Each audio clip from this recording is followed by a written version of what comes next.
Depuis 15 jours, tous ne pensent qu'à cela, à en devenir obsessionnels, arriver à Dakar. Les rescapés de l'Africa Eco Race ont enfin touché du doigt leur rêve. C'est lancé pour l'ultime run, le plus prestigieux le long de l'océan Atlantique et franchir la ligne sur les bords du mythique lac Rose. Juste pour le plaisir, afin de clore en beauté ces 2 semaines de course de douleur, de souffrance, mais aussi de plaisir. Au programme donc ce dimanche, les 22 derniers kilomètres de secteur sélectif entre l'Iocob et le lac Rose.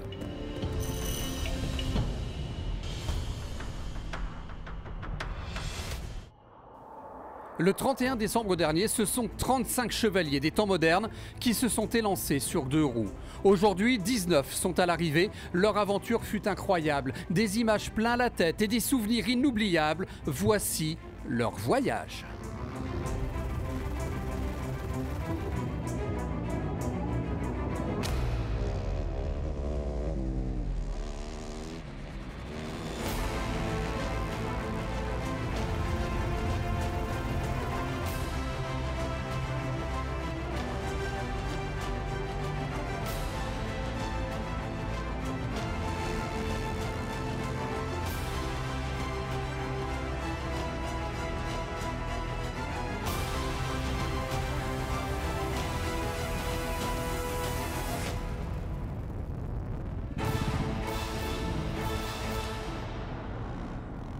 Et le plus constant, mais aussi le plus rapide d'entre eux fut Paolo Cecchi. 14e l'an dernier, malgré 3 victoires d'étape, cette année, l'Italien n'a pas laissé échapper le titre. À 42 ans, il signe 5 scratchs, 3 au Maroc et 2 en Mauritanie, prouvant qu'il est aussi à l'aise sur les pistes roulantes et cassantes du Maroc que dans les dunes de Mauritanie. À son arrivée à Dakar, les yeux de l'Italien pétillaient de bonheur. C'est incroyable. C'est mon rêve d'enfant qui se concrétise. Donc je suis très heureux. Très heureux pour moi, très heureux aussi pour ma femme qui m'aide tous les jours, pour le team, pour les sponsors, pour tout. C'est vraiment une joie incroyable. Au général, Paolo Cecchi l'emporte donc avec une confortable avance d'1 heure et 26 minutes sur Luis Oliveira. Rui Oliveira est 3e dans ce top 5. À noter le premier mal moto. Il s'agit du Britannique Blackburn.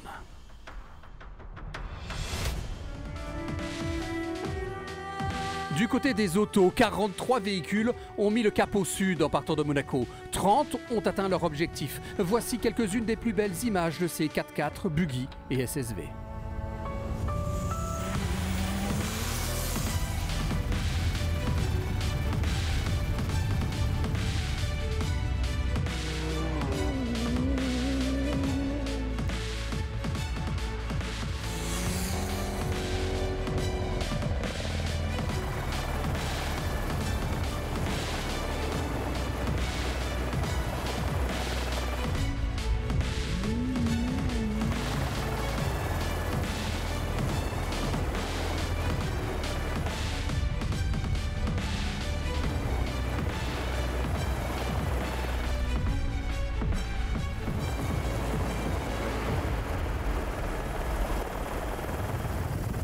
Le plus régulier de tous fut Mathieu Serradori, associé à Fabien Lurquin. L'équipage franco-belge est allé chercher cette victoire en gagnant 4 spéciales, dont 3 en Mauritanie. Serradori s'est montré bien plus à l'aise dans les dunes que tous ses adversaires. Il n'a eu aucun souci mécanique durant les 2 semaines de course, ce qui lui permet d'être le premier à monter sur ce podium qui le faisait tant rêver. On partage un moment exceptionnel. Fabien et moi dans la voiture, c'est vrai que ça fait une quinzaine de jours qu'on se bat tous les jours pour gagner cette course. C'est pas venu d'un coup, hein. Je rappelle quand même que ça fait 5 ans que je viens sur l'Africa Race. On a mis 5 ans pour la gagner, 3 ans en construction avec le team SRT. Une très belle rencontre avec Fabien Lurquin qui a su intégrer le team et nous faire énormément progresser. Maintenant, je suis très heureux pour toute mon équipe parce qu'ils n'ont rien lâché pendant 15 jours. On a eu une auto parfaite. Franchement, je voulais vraiment les remercier. Tous nos mécanos, mon manager, mon père, évidemment, ma femme et mes enfants parce que je les aime très fort et je suis très content pour tout le monde. Parce que là, c'est un peu de la plénitude. C'est un peu, on cherche quelque chose pendant longtemps, on se bat pour l'avoir et puis là on y est et puis faut juste profiter quoi. C'est juste un super moment. Voilà. Au général, Serradori et Lurquin signent leur premier succès ensemble sur cette Africa Eco Race avec une très large avance de 1 h et 7 minutes sur Vassiliev et Shiltsov. On trouve un autre Français sur le podium, il s'agit de Pascal Thomas qui monte sur la 3e marche devant le camion de Gerhard de Rooij.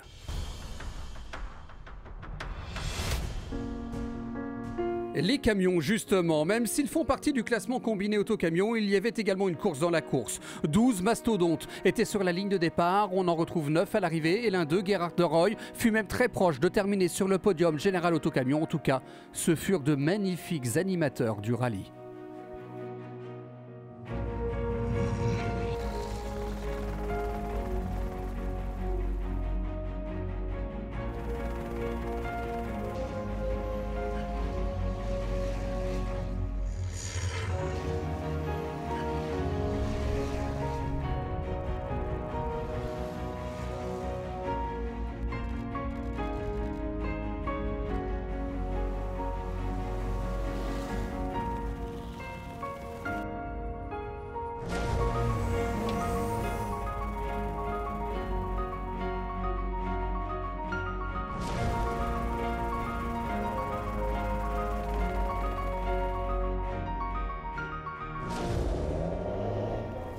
Et Gerhard de Rooij a parfaitement assumé son rôle de favori. Il était venu ici car il ne supportait plus les pistes style WRC du rallye qui se déroule de l'autre côté de l'Atlantique. Il voulait de l'authenticité et de l'aventure, la vraie. Eh bien, elle a été servie. Le Néerlandais, 9 ans après son papa, grave son nom au prestigieux palmarès de l'Africa Eco Race. Une chose est certaine, on devrait le revoir en 2019. C'est un sentiment merveilleux. C'est magique d'être de retour ici. Le lac Rose, c'est un endroit tellement mythique. La dernière fois que je suis venu ici, c'était en 2005. C'est vraiment très chouette d'être ici. Au général de la catégorie camion, Gerhard de Rooij s'impose pour la première fois ici, succède à Andrei Karginov. Le capitaine solo Thomas Tomeček, qui a gagné par le passé 3 fois, monte sur la 2e marche. Johannes van der Laar, un autre néerlandais, 3e. Des bagarres, il y en a eu à tous les étages cette année, tout cela dans le plus grand fair-play. Toujours avec cet esprit des rallye raids à l'ancienne, comme les aimait Thierry Sabine. Et avant de se donner rendez-vous dans un an, entretien avec Jean-Louis Schlesser pour dresser un bilan.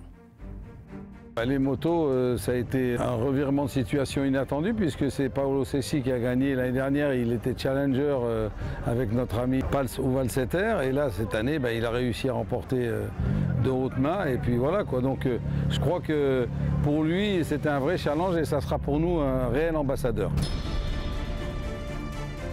Oui vraiment les deux Oliveira, le plus jeune, il marche comme un avion et je pense qu'il a été un beau challenger. Les autos, la surprise, disons que c'est une demi-surprise, la victoire de Mathieu. L'année dernière, c'était un bon challenger, il a eu beaucoup de soucis. Cette année, ça s'est passé sans problème. Par contre, Vassiliev a eu des soucis et puis belle performance des MD dans l'ensemble qui tous les jours plaçaient une voiture. D'ailleurs, une journée, je crois qu'ils avaient toute leur équipe dans les 13 premiers. Maintenant, parlons des camions.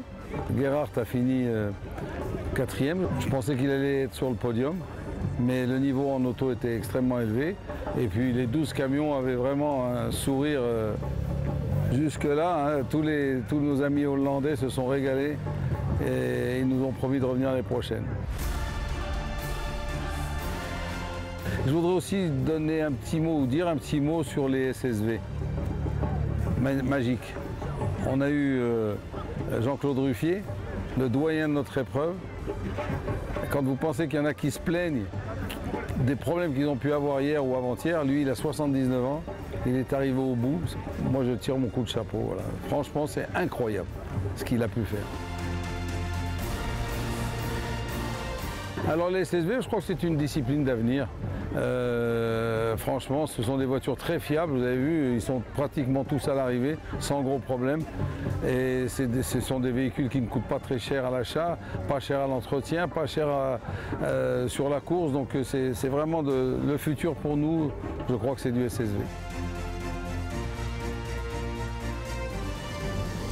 cette année. On a eu, avec l'AMAD, Monaco, on a distribué 1000 lampes solaires, ce qui est beaucoup. 500 en Mauritanie, 500 au Sénégal.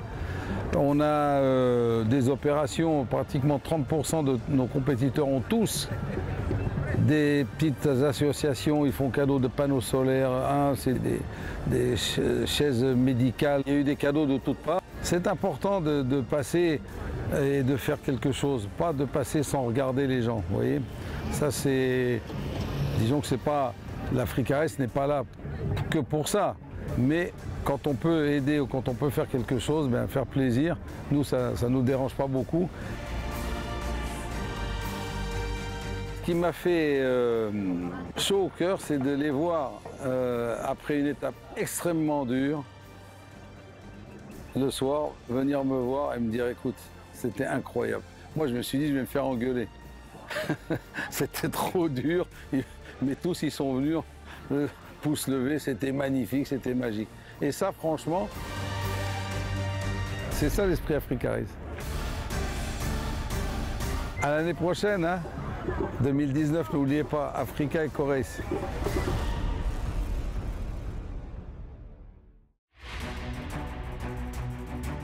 Voilà, c'est ainsi que s'achève cette 10e édition de l'Africa Eco Race. Mais avant de refermer le grand et très beau livre de cette formidable aventure sportive et humaine, voici quelques-unes des plus belles images en caméra embarquée de la quinzaine. Et on vous attend avec impatience dans un an. Ciao, ciao!